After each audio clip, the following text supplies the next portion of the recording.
Prep Joy current affairs में आपका स्वागत है। करंट अफेयर्स सीखने के लिए हमारे चैनल को सब्सक्राइब करें और www.prepjoy.com पर भी जाएं। आज का विषय है 25 नवंबर current affairs Hindi notes. JP Morgan बना दुनिया का सबसे व्यवस्थित बैंक। वैश्विक नियामकों द्वारा शीर्ष ऋणदाताओं की नवीनतम वार्षिक रैंकिंग के अनुसार जेपी मॉर्गन चेज एक बार फिर दुनिया का सबसे महत्वपूर्ण बैंक बन गया है। G20 देशों के नियामकों से बने वित्तीय स्थिरता बोर्ड (FSB) ने दुनिया के 30 सबसे व्यवस्थित बैंकों की अपनी नवीनतम तालिका प्रकाशित की। जेपी मॉर्गन आखिरी बार 2019 में दुनिया का सबसे व्यवस्थित बैंक रहा था। कुवैत के अमीर ने शेख सबा अल खालिद को प्रधानमंत्री के रूप में फिर से नियुक्त किया। कुवैत के प्रधानमंत्री शेख सबा अल खालिद को एक अमीर आदेश द्वारा प्रधानमंत्री के रूप में फिर से नियुक्त किया गया है। उन्हें crown prince Sheikh Meshal Al Ahmad अल सबा द्वारा जारी एक अमीरी आदेश द्वारा फिर से नियुक्त किया गया था। शेख सबा ने विपक्षी सांसदों के साथ विवाद के बीच 14 नवंबर 2021 को अपनी सरकार का इस्तीफा दे दिया। एफएम निर्मला सीतारमण ने तेजस्विनी और हौसला योजनाओं की शुरुआत की।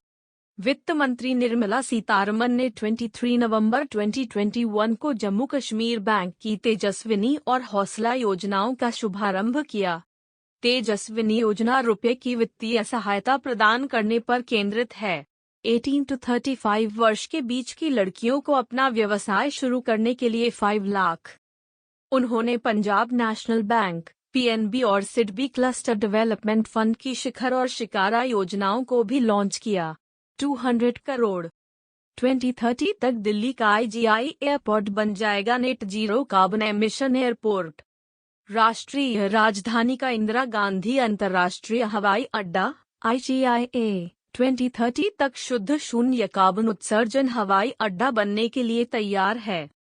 Delhi international airport limited DIAL ने यह घोषणा की है और हवाई अड्डे पर अक्षय ऊर्जा के उपयोग जैसे विभिन्न कार्यक्रमों को लागू किया है। डायल ने कई तकनीकी रूप से उन्नत उपाय भी किए हैं, जैसे कि इलेक्ट्रिक वाहनों और टैक्सी बॉट को अपनाना। नासा ने 24 नवंबर 2021 को डाक अंतरिक्ष यान लॉन्च किया।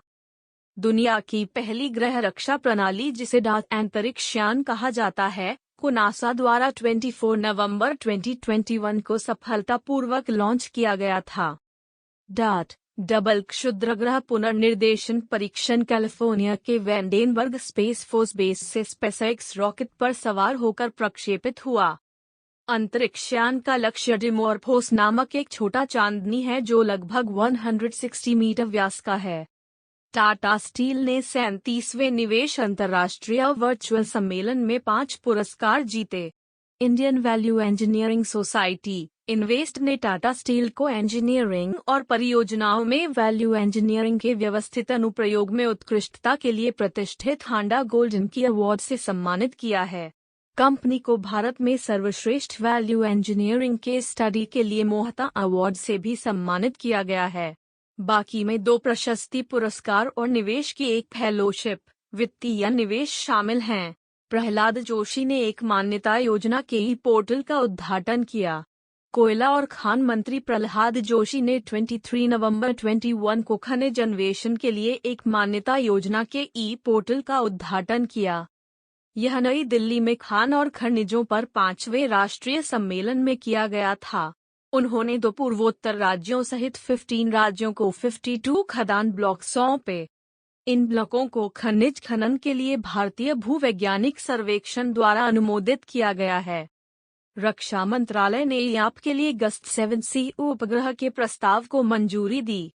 रक्षा मंत्रालय ने भारतीय वायुसेना IAF के लिए गस्ट 7C उपग्रह और संबंधित उपकरणों की खरीद के प्रस्ताव को मंजूरी दी। खरीद को मंजूरी देने का निर्णय रक्षा मंत्री राजनाथ सिंह की अध्यक्षता में रक्षा अधिग्रहण परिषद DSE की बैठक में लिया गया। सॉफ्टवेयर परिभाषित रेडियो SDR के लिए GSAT 7C उपग्रह और ग्राउंड हब के शामिल होने से हमारे सशस्त्र बलों की सभी परिस्थितियों में एक दूसरे के बीच सुरक्षित मोड में संचार करने की क्षमता में वृद्धि होगी। सिक्योरली शेयर ने DSCI cyber security grand challenge award जीता।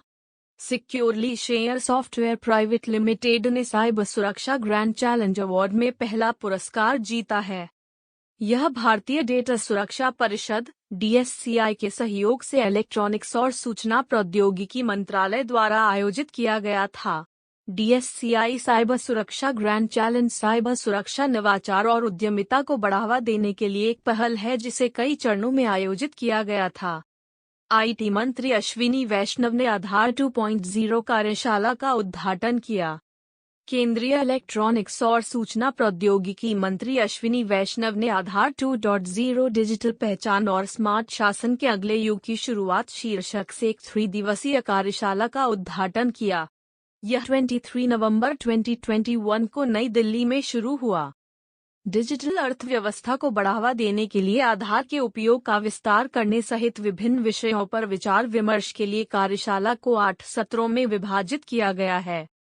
वीडियो देखने के लिए धन्यवाद। यदि आपके पास हमारे लिए कोई सुझाव है तो कमेंट करें। अगर आपको वीडियो पसंद आया है और इसे अधिक देखना चाहते हैं तो लाइक बटन पर क्लिक करें और भविष्य के वीडियो के अधिक अपडेट प्राप्त करने के लिए सब्सक्राइब बटन पर क्लिक करें।